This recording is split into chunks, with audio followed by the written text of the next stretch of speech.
I appreciate being here with the family. I have been traveling a lot at a time when I should be investigating a new rocking chair. I have no rocking chairs that I use. But I have one upstairs in my house that I throw old clothes on until I can take them downstairs to the laundry. So I'm not using a rocking chair. I remain active. I was in Detroit, political convention, the United Black Front. I came home and I went to the Carolinas for health healing festival. Came back again and went to Miami. Came back again and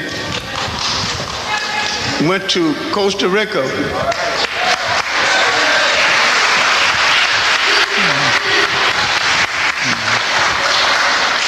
So I'm working every day, and I have several friends, including Dr. Clarke, who trying to show me how to hold this aging body together.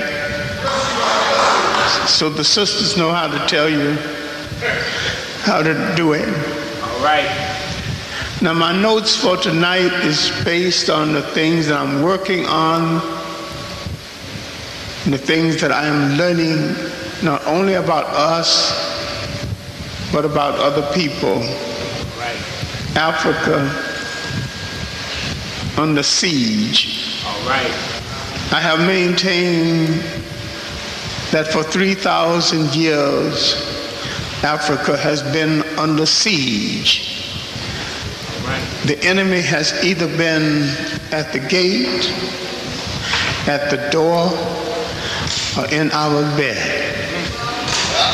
And because the enemy has been in many places, because we are confused about who the enemy is, right, we have the same problem all over the world.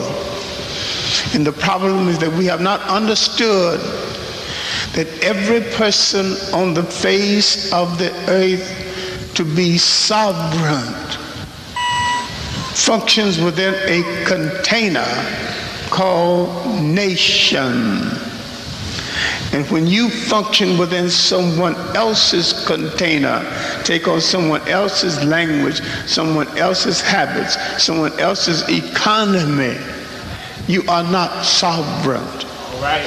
And when you have the geography of a nation, right, and do not control the wealth-producing resources of that nation, right, you are not free. All right. All right. And you cannot be free until you control the resources above the earth and under the earth.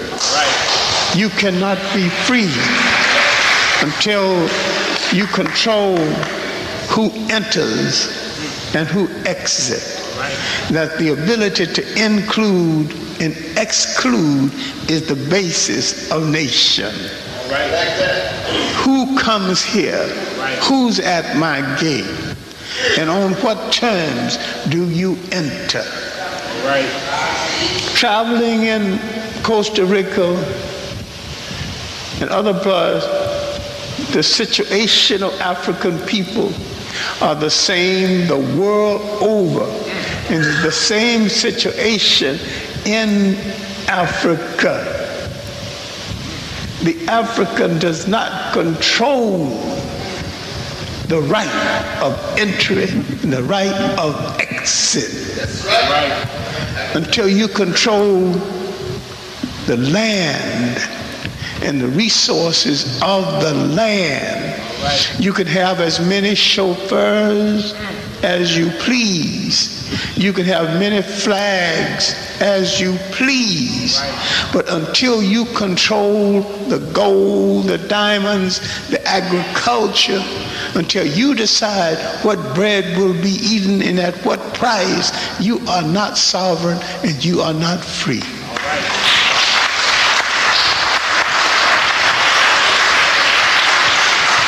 I have repeatedly said, and others have said the same thing, Sheikh Anta Diop has proven that 4 river valleys in Africa under proper cultivation can produce enough food for all Africa and 1/3 of Europe. Then why are there African children walking around hungry? For you have mastered the enemy's technique. All right. You have slept with the enemy's woman. You have mastered the enemy's language. Right. But have you mastered the control of the wealth of the land? Right. That is what it's all about. And that is what nation is all about. Now, I was elated about some things in Costa Rica. The African background is mostly Jamaicans. They came there to build the railroad, to do the hard work, to build the railroads into the hinterland, to build the roads for United Fruit Company to take out the agricultural wealth of the country and to become a multi-billionaire company. What did they get? They got little pieces of land that they can raise a vegetable garden. When they consolidated the land, some of the young people began to sell the land back to the people who gave them the land as part of their salary. Until we develop a romance with land and realize they don't make any more land. All right. So if you got it, keep it. All right. And if you lose it, you are not sovereign. All right. Until you can make a decision. Now we are losing our communities because we spent money on Cadillacs, we spent money on a whole lot of things, but we did not buy the real estate in the community. Now, if you approach me in the Harlem community that is owned mainly by the city, you got to approach a real estate owner. I don't have any car, never owned a car, got nothing against the car, couldn't be bothered. But what did I buy? I bought a 4-story brownstone house. I don't owe nothing on it but the annual taxes and the water bill I pay when it comes in. But in that house, from one story to the other, I am sovereign. All right. That is my nation. All right. With those 4 stories. Sometime in the summertime, when my former wife was in Florida, the kids was in camp, and I could work around the clock, I would walk from floor to floor reading books. And because I had a desk on every floor, I would walk around in my shorts. Right. I ain't got nobody to account to but myself. This is my sovereign territory.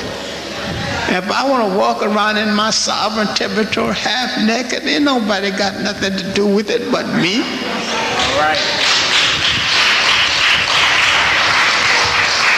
Right now, because you use somebody else's territory, you get arrested.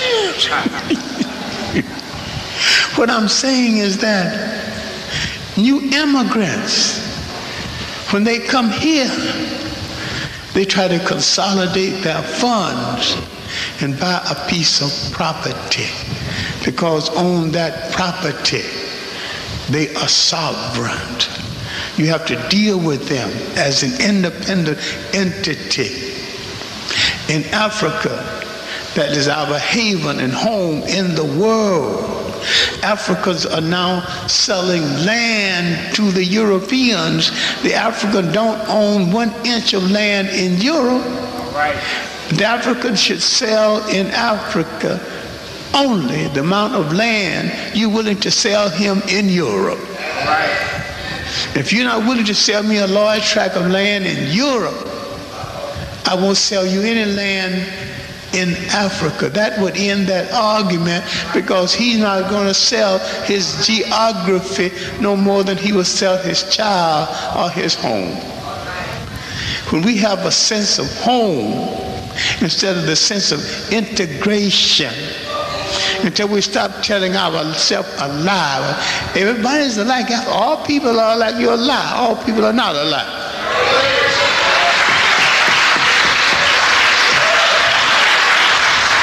You have your own distinction. You're not a German. You're not an Italian. So don't get yourself confused with other people. You have a special uniqueness. You've not made the best use of it, but you've got a special uniqueness in the world. You've got a special sense of creativity, but you've been too generous with your creativity. Do you know part of the GNP of this nation, part of the GNP of England is based on our music? All right. Why are we so poor while other people are getting rich on our creativity? That's right. We must produce people who can preserve our genius, the genius of our children. And we must understand how we survive. We are on stage without a script, performing before a hostile audience. We ain't got no scenario. We have to make it up as we go along. And we got no friendship in the audience. Nature's circumstances has shaped us in a unique way, different from other people. We have to take advantage of this difference and stop trying to be like other people. We find the same thing everywhere. Everybody is running away from being an African human being. Now they got a new category called multi-ethnic. Multi-ethnic. You understand, no matter how many multi-ethnics are created, you are not going to get membership in the white club.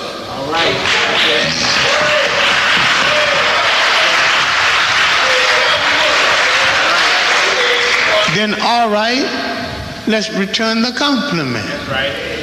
We'll treat everybody decently, but the African club is exclusive. And we function as a collective out of this African club. And this African club does not consist of anything called a minority. It consists of people in Asia, people in the South Sea Islands. It consists of people in Africa, the Caribbean islands. It consists of over 1 billion people on the face of the earth. Now let's use our imagination. Suppose one of our leaders stand up and say, I will wear no clothes my people don't make. We can create a clothing industry. And suppose one of the leaders said that I will eat no food that didn't come from one of our farms. We could revolutionize agriculture. And suppose one of our leaders, I'm going to pick out a famous one so it'll make you angry, but at least make you think. Suppose a faker like Louis Farrakhan would say, I will not ride in a limousine until my people make a limousine. He could revolutionize and create a black auto industry. But what is he doing? Begging at the feet of Arab slave traders for a handout.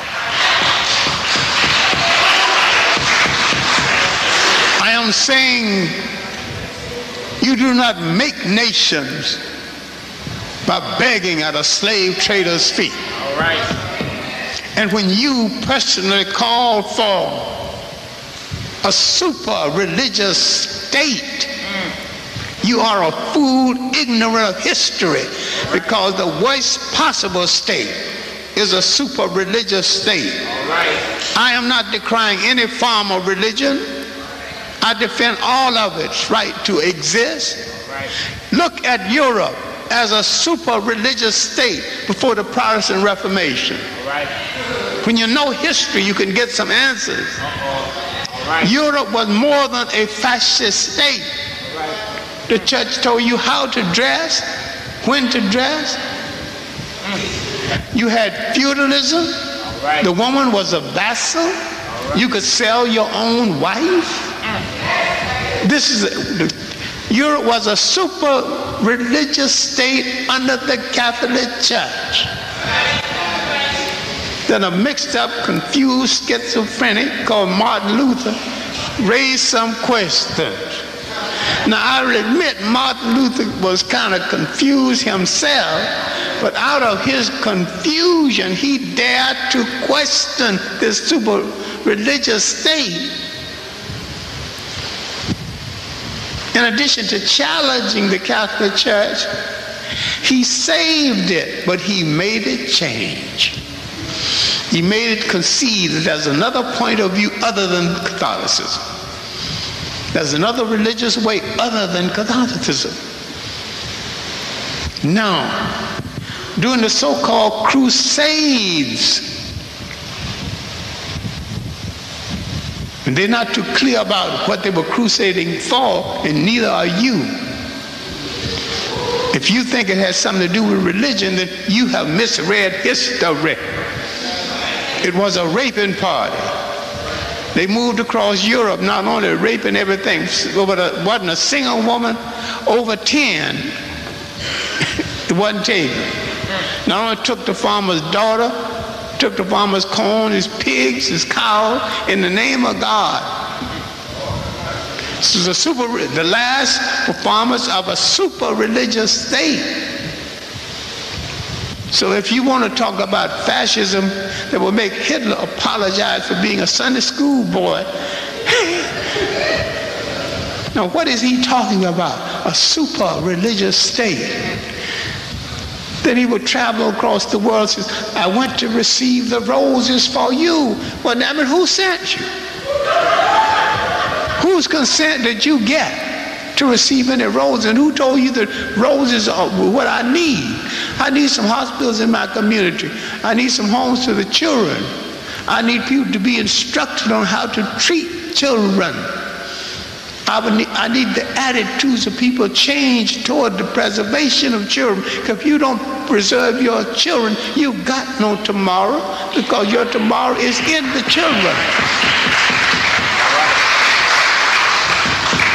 If you don't feed yourself, then you become the slaves of those who feed you. All right. And you have no sovereignty. Right. Now in Costa Rica, we found the same thing we find throughout the Caribbean islands, throughout this nation. People getting involved with shades of color. The Europeans are not involved with shades of color. All right. There you go. He will exploit your stupidity talking about shades of color. He don't care who has a little Scottish blood and a little of his blood, because he went out and raped the whole world. All right. He created almost 5 million Eurasians. All right. They didn't get that by remote control.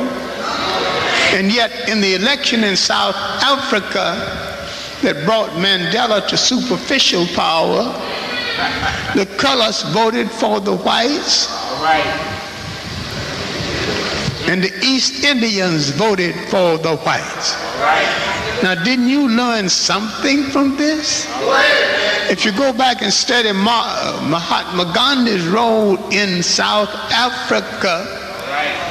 Mahatma Gandhi organized the East Indian, All right. but Mahatma Gandhi was anti-African. You study the scene on the train when Mahatma Gandhi was put out of the white car. What he resented was the fact that he thought he was a brown-skinned white man. And when he was put in the car, he resented being put in the car with the native African. Because he thought he was a lawyer with the British clients. He had it made. His children trained to be English with good English manners. He's taking his tea at 4. What else do you have to do to be accepted as an Englishman?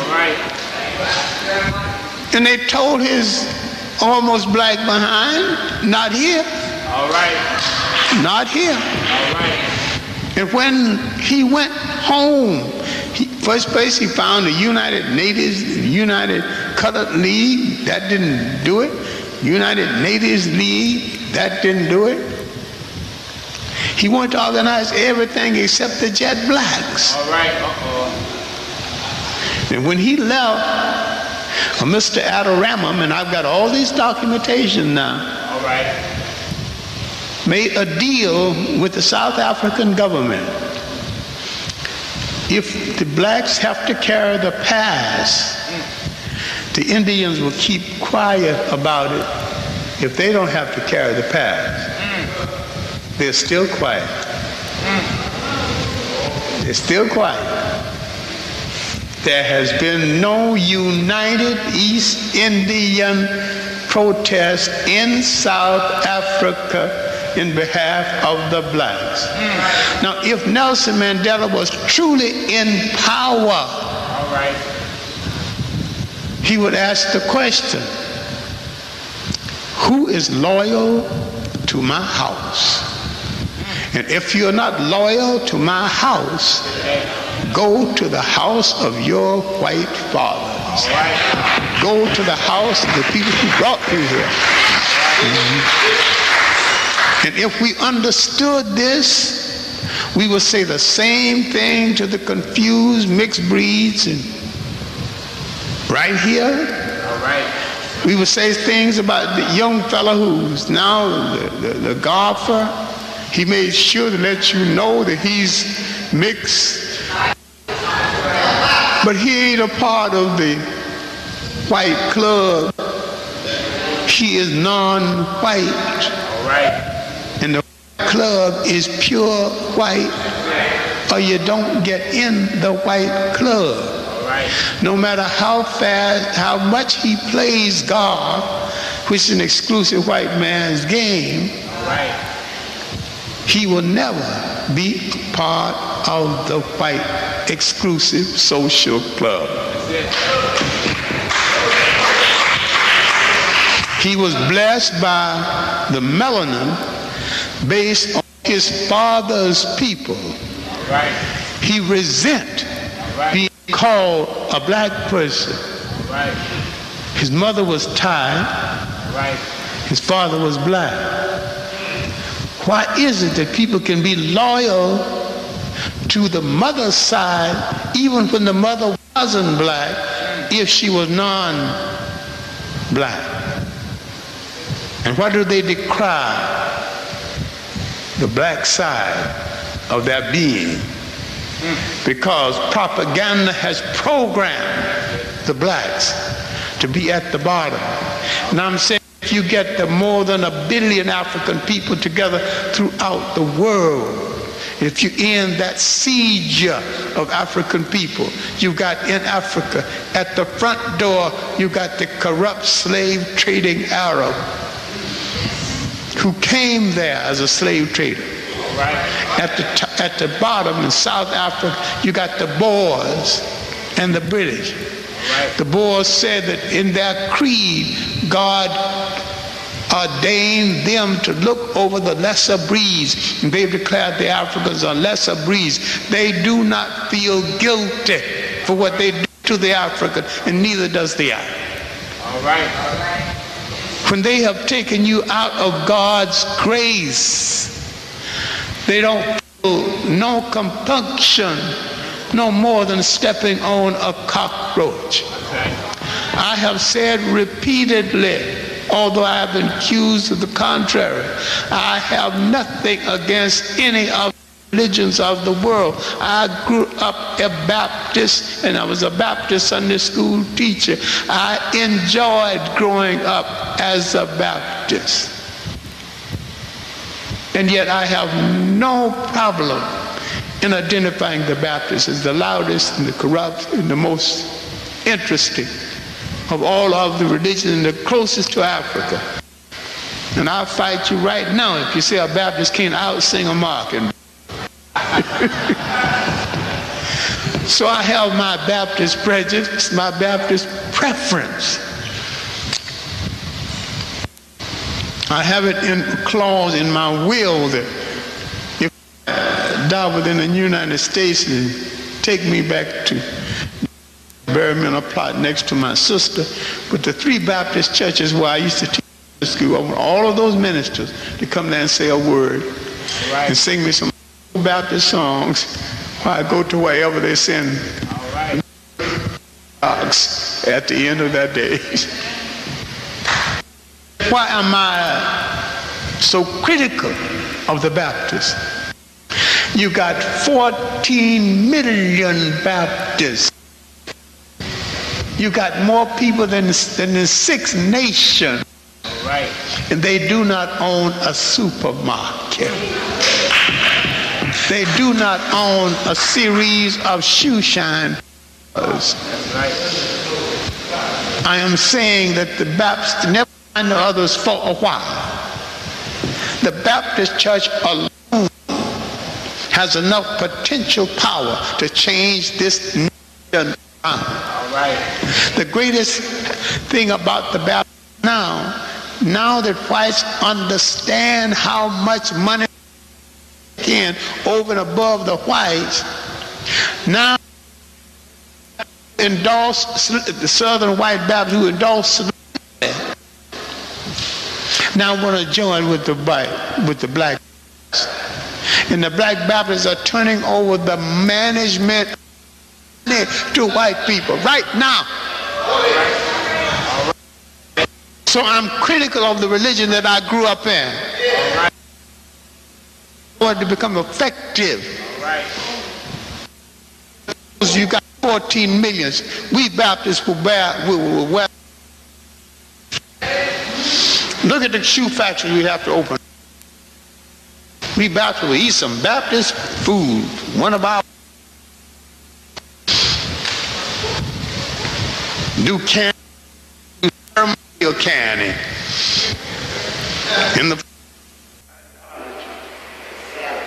If we did this, if George Washington Carver had copyrighted everything he invented and left the copyright to Tuskegee, if Tuskegee had gotten royalty on all the things he's done, Tuskegee would be richer than Harvard. Do you know that there was no peanut butter sandwiches for folk Harvard? On a simple thing.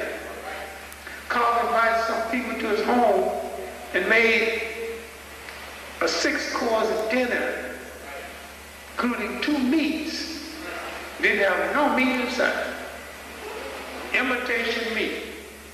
Except for Carver, the health food industry today wouldn't be in existence. The imitation hamburgers, imitation everything, soya beans. And what did Carver say? God gave it to him, so he's going to give it away. A good man, somewhat naive politically. Suppose he said, give it all to Tuskegee. Whatever you do, give Tuskegee a portion of it. Tuskegee would have to buy land in Georgia. What they going to extend the school? It would be so big. We fail to use our imagination. If he said, God gave me this, I was given away, God gave it to you as a preserver. Our crisis in the whole African world including a crisis with fakers like Farrakhan and Melania Karenga. There's a difference between the owner of wealth and the guardian of wealth. You are the guardian of wealth, but not the owner of wealth. Then let's take the Muslim alone.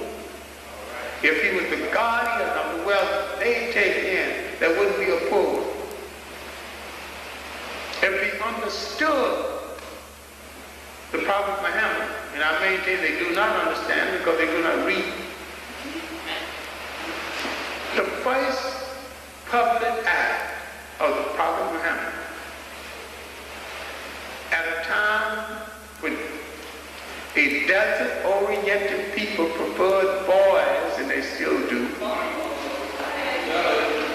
If a woman had 2 girls, and if the third child was a girl, she would be killed. His first public act was to defend the right of women to keep that third child, or the fourth one if it was a girl. How is it that in a religion began by a humane prophet whose first public act was a defense of women, how is it that that is one of the most male chauvinist religions on the face of the earth?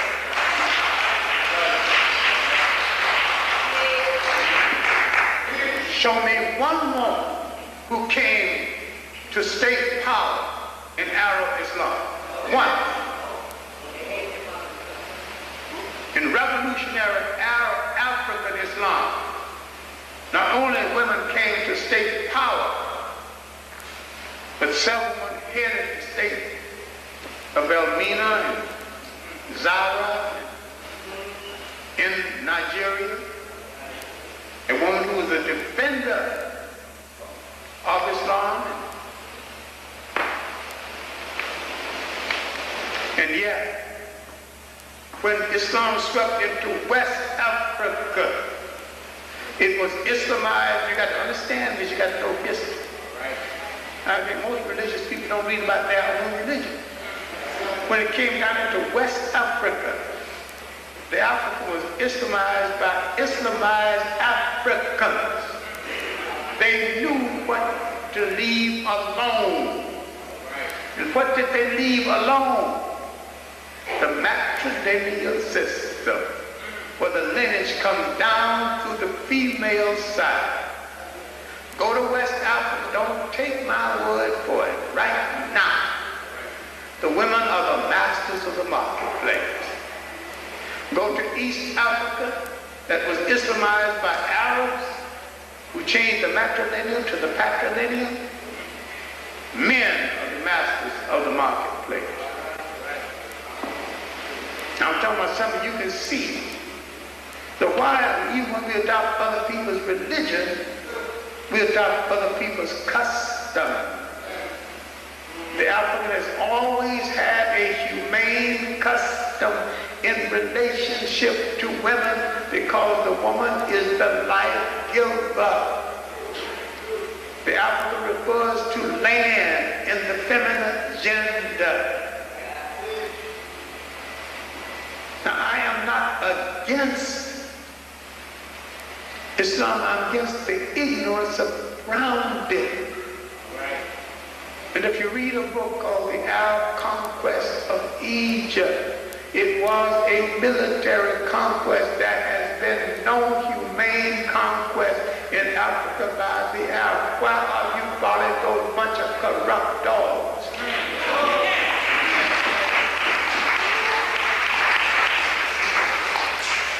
Less than 20 years after they entered Africa, they forced a treaty on the Sudan, the Bach Treaty, in which the people of the Sudan had to send 360 slaves a year to the north.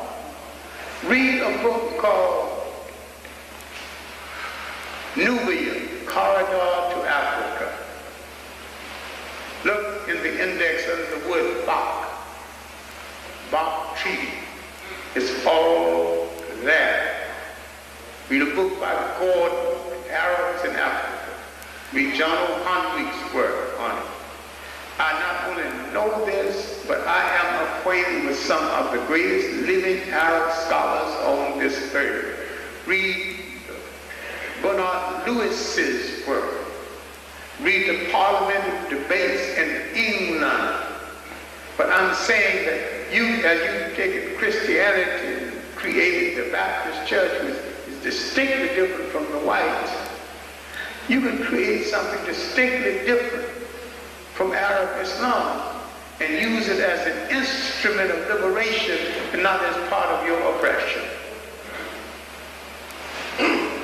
When you build nations, all institutions within a nation must defend the people within a nation. We are so liberal. We let everything come in. Go to Ghana right now, a nation of Jesus freaks. Yeah. Go to Nigeria, a nation of thieves. Yes. What happened to the independence? Get a cab in Ghana. The cab driver, thank the Lord. You get in the cab, thank the Lord for your safety. You got white medallions in the back, white medallions in the front. This is a nation Nkrumah created as a role model for what an African state could be. Look how they programmed her back into colonialism, into a colonial mentality. But who's there? The Jehovah's Witnesses. The Mormons are there. The Buddhists are there chanting. The Protestants are there. That's right. And yet, the nation is being sold piece by piece. You got Africans pimping for Germans, recruiting Ghanaian women to go to Germany and only to turn them into domestic servants. And some of them don't even have the money to get back home. And Nkrumah should come out of the grave with a horse whip. Give everything inside. The great Admiral, that great Trinidadian who trained Nkrumah politically, who had no patience for ceremony. See, fortunately, I was in Ghana those early years, 58. And I knew what went wrong.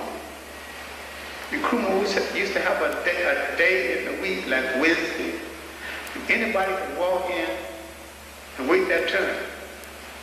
So one lady, an old lady, walked in, finally got her turn, came shaking up, fisted in Nkrumah's face, and Nkrumah begging for mercy. Mama, Mama, please, Mama, say what you want to say, Mama. What is it? What is it? He was very good at appealing to old women because Africans have great respect for women the age of their mother. So finally she told him, you promised the lights would come to our community. I said, where is your community, Mom? She told him. He said, the lights are being strung 1 mile a day. How long have you been away from home, Mom? Mom's been away from home 3 days.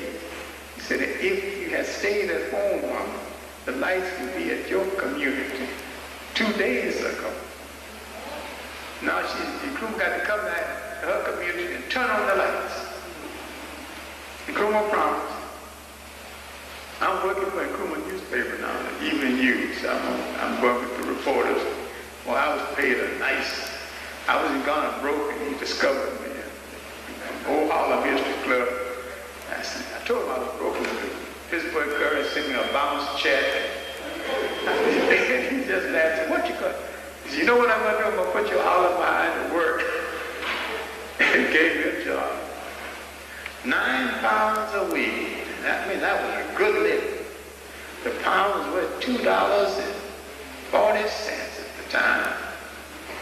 And here I'm even sending my clothes out. Be clean. I ain't washing my own clothes out. That's an aristocrat. So I'm going to and Krumah with this entourage to turn these lights on. Got to the edge of the city. They have ceremony, snacks. They got to kill a chicken, pour blood on the men dancers' feet. They got to dance until the blood is dry. His patrol, fit to be killed. We got to build a nation. Wow, this ceremony, you put the damn chicken. Krumah just laughing and enjoying himself. Everybody enjoyed themselves. Their patrol had no patience. And so that's over. Here's another snack. Now the women got to put a little blood on the women dancers. Got to dance till that gets dry. We finally enter the town. All these snacks are banquets.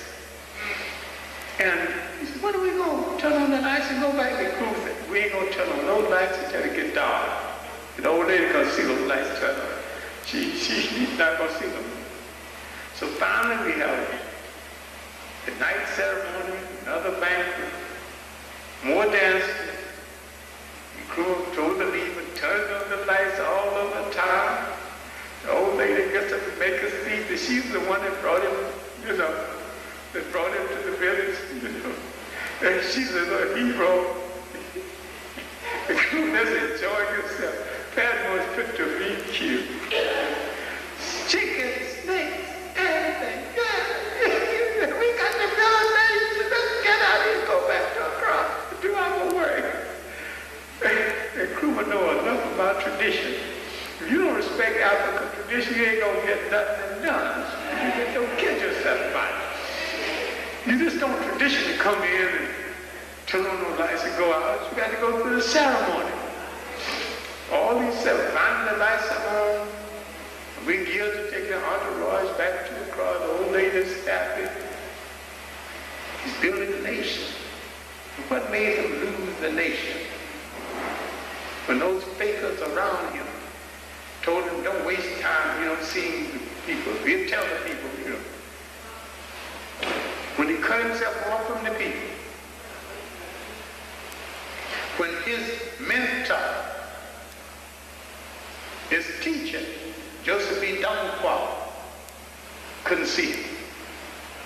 Joseph B. Dunquall was a little arrogant, but he was still Ghana's greatest scholar and revered. And he never called him Krumah, Francis. He called him his old Christian name. It was called Francis K. And he would go to him and say, Francis, stop talking nonsense. When Krumah failed to settle that argument between himself and Dunquall, put Dunquall in jail, and Dunquall died in jail, which was the worst thing that could have happened to Krumah. And Krumah started getting some South African communist advisors who were really beneath it all Zionists, who are now still living in Israel. They advised him, you have to go through Krumah's appointment secretary, became a Zionist, Bezalel, still alive. The real story has been told. Krumah began to distrust some of his own people. After he put Dunquall in jail, he became unpopular. The market women in Accra literally helped to put Krumah into power. They would have Clarke with Krumah's picture on their breast and Krumah's picture on their behind. They would walk down the street, shaking their behind, vote for Kwame. They would wrap their food, bananas or something, vinos, vote for Kwame. Crowa Duccio, who's from Ashanti, voted for Kwame, and Kwame made another mistake. I'm talking about nation building now. He hadn't even got his foot solid in his own nation. He reached across Africa to marry this white, Coptic Egyptian woman.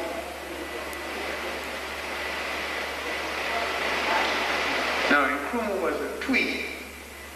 The Kan people in Ghana consist of the Twi, the Fanti, and the Akan, and the Asante. The Asante is the warrior. The Twi are the tinsmith and the technician. The Panther is the great intellects along the coast. All the crew had to do the unified Ghana, he's from the bottom. If you go to the Queen Mother of Asante and let her choose his wife, then that means the Tweeds and the Asantes will be united by blood. The Asantes have already told the Panthers, you are great talkers, but no, you're not great fighters. If you don't behave yourself, I'll come down and kick your butt, so you are my cousin. There's some of that. We made that technical mistake. You want to unify Africa before you can unify Ghana. I yield to nobody in my admiration for the man. When he built an ideological institute, he built it on Marxist concept. Marxist concept don't fit Africa. If you're going to build it on a socialist concept, build it on African socialism that existed not only before Karl Marx, but before Europe. Because Africans came out of sharing societies, no capitalist societies. They came out of collective societies. And you have to understand, what was Africa when Africa was at its best? They used collective discipline and high morality. This is why in Costa Rica, I said Africans built a society that had no jails because no one had ever gone to one. How are you going to go to jail when the concept of justice is built into the family? Your grandmother could be head of the Supreme Court. My great-grandmother was head of the Supreme Court. Anything had to be settled. She listened and listened, and finally she tapped her cane and take a carb pipe out of her mouth and announced what she said was the end of it. There was no retreat. And one of the great joys of my life, every time someone's going to give me a little beating for something I was justified, should be beaten for, because I was always getting into mischief, always taking things apart, couldn't put them back together again. Hear that beautiful words from my mouth, if you but just about to give me a licking, send the boy to me. Boy, give me a switch. I get a switch. Anything she said, she can't hit hard, she's over 100. She gave me a lick and she lectured. And she tell me about her husband who was sold into slavery to Virginia as a breeder. And she would tell me about the last African that came over before emancipation and spoke in grunts. And she lectured about turkeys, everything in the world, nobody come home at the end of the day except the darn turkey. And she was head of the turkey concession, so she was the only one in the family with a feather bed. And she was the absolute authority in the family. But she gave me another lick, she gave me another hug, more hugging than licking. When it's all over, she finished telling her story. She would go to the kitchen and cut a piece of potato pie and a glass of cold buttermilk. Nicest eating I've ever had in my life.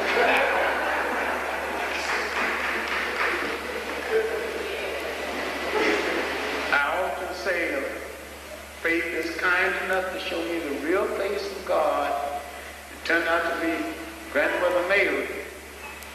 All I'm going to do is shrug my shoulders and say, you know, Grandma, this is the greatest trick you ever played on me. I suspected all along that you was God.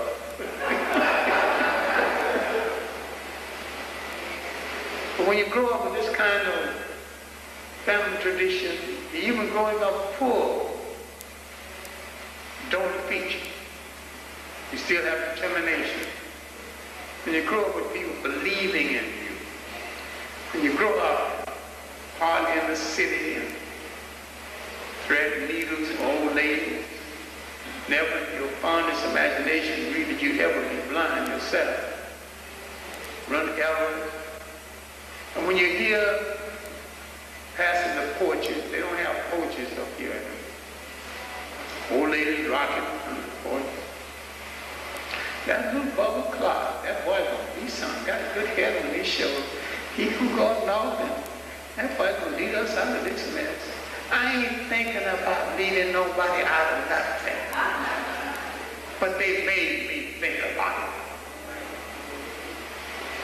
it. In order to please them, I at least tried to make some kind of contribution that would lead us out of this mess.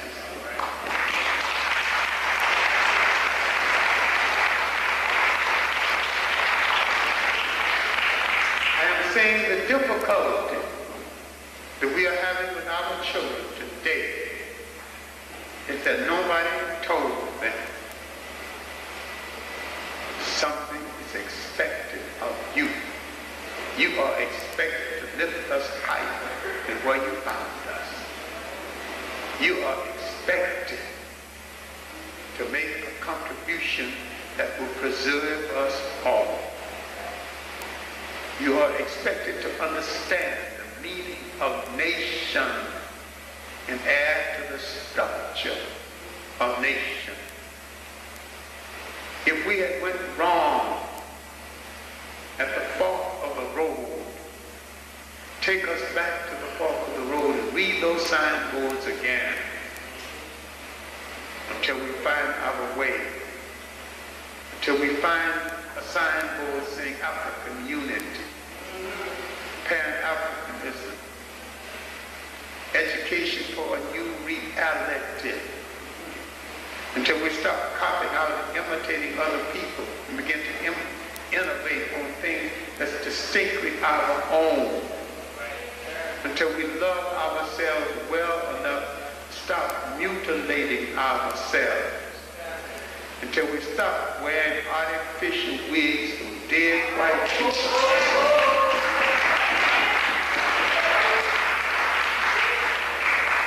Until we stop making a color out of color. I like my skin the way it is because it reflects my mother and my father, and I will not dispute that. And I will offend them by saying, I don't like what you gave me. If it came out light, then that's what they gave me, and that's what I have to live with. That don't make me any better or worse than anyone else. If it came out flat, thank you for giving me some of that good stuff that God and nature gave you.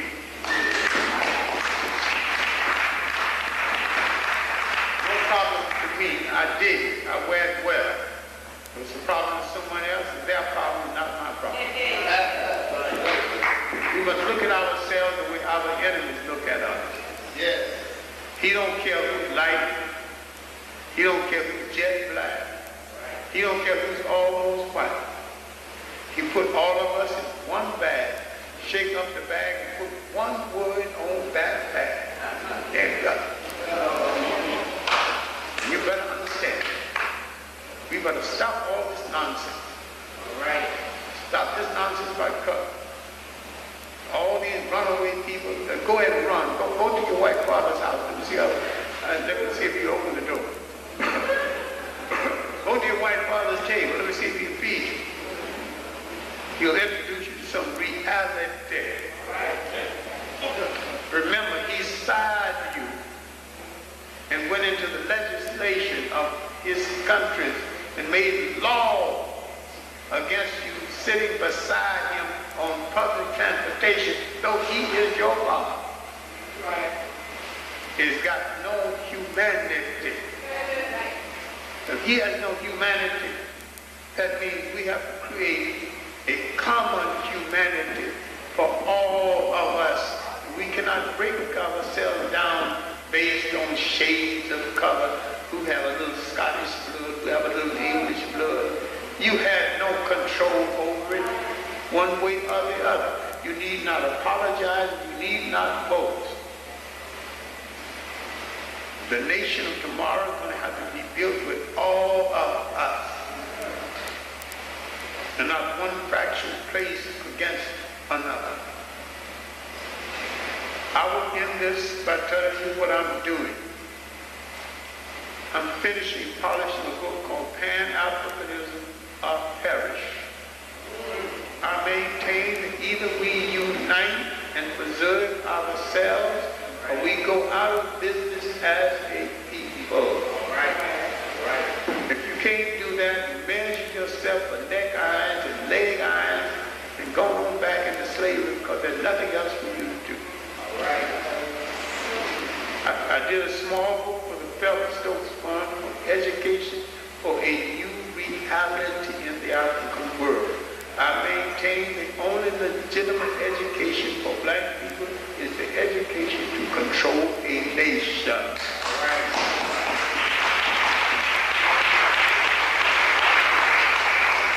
You have to handle high finances and low finances.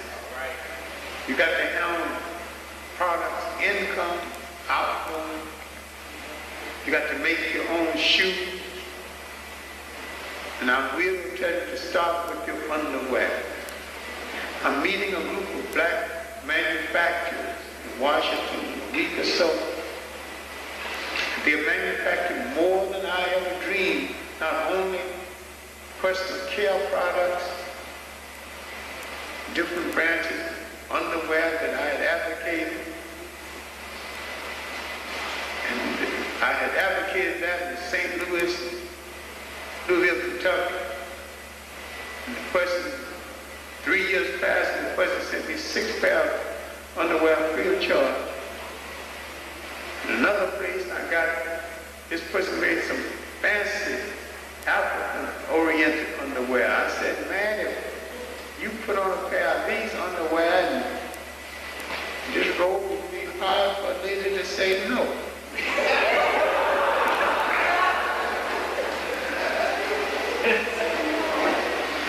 Beautiful design. Got 6 pairs. So I got 12 pairs of underwear free of charge. Just advocating. I'm going to start advocating a car. See, all the car. Francis question, well, they say, I'm always asking, who likes a Mercedes Benz? Everybody in the audience raised their hand. And when they put it down, they said, who can make a Mercedes Benz? I'm saying that we're going to have to stop doing without things until we learn how to produce those things. Our employment and our intention is going to be a rehearsal for nationhood. We have to leave a legacy behind for our children.